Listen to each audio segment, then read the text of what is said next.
Good day, good morning today. Speaking with Gentroos, a TJ or economist or analyst. Yeah, I'll cover a few topics, current affairs, what's currently happening. The USA has now adopted a new strategy with the Iran and Hamas.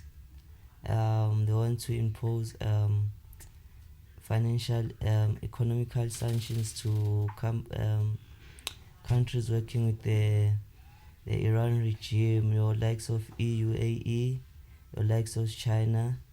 So they want to impose economic sanctions so that they cannot be able to produce or perform in the proper manner and the rightful manner. And then I'll just quickly cover a few things. The GDP spending on defense in the EU zone, as it's one of the zones that are critical in the global economy. I'll just quickly touch on them.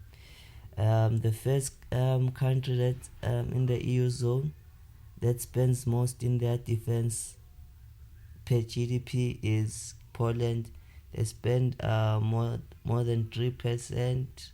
Estonia, Latvia, and Lithuania, they spend more than 3% of their GDP. Then we see Greece spending 2.8% of their GDP. These are not relatively small countries, however, the spending is high. And then we see Denmark sitting at 2.3% for their defense spending. Then there's Finland with 2.8.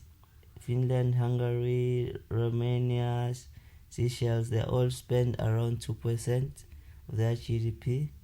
Then there's Germany, Bulgaria, they're also around 2% in their spending.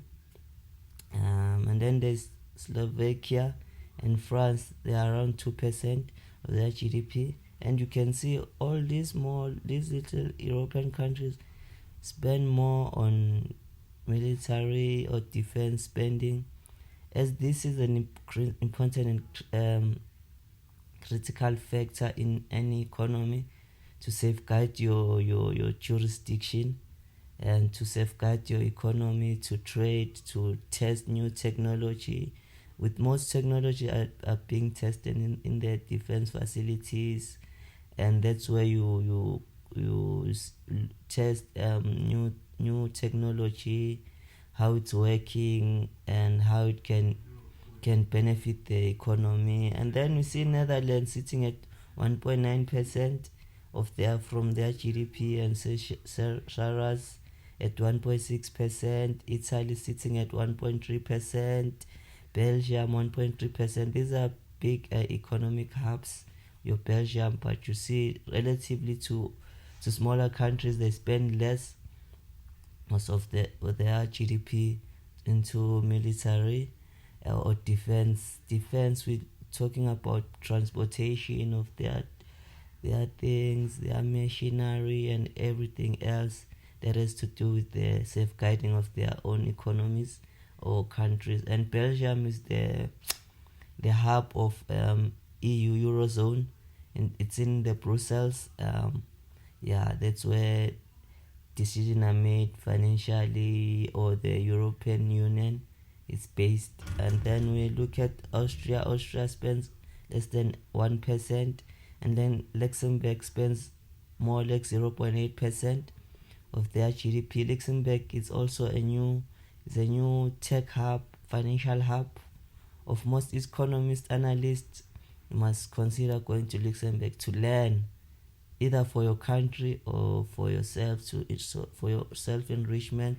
See, Malta spends 0.4%, and Ireland spends a fraction of their economy on military, which is 0.2%. Ireland is more of a neutral country, that hence the spending is much lesser in terms of other EU countries, and it's a powerhouse on its own. And thank you so much for listening to this episode, this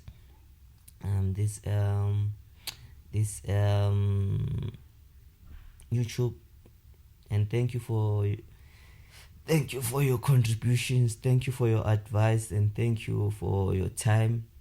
This is your boy Gentroos again, your economist, your analyst, and out.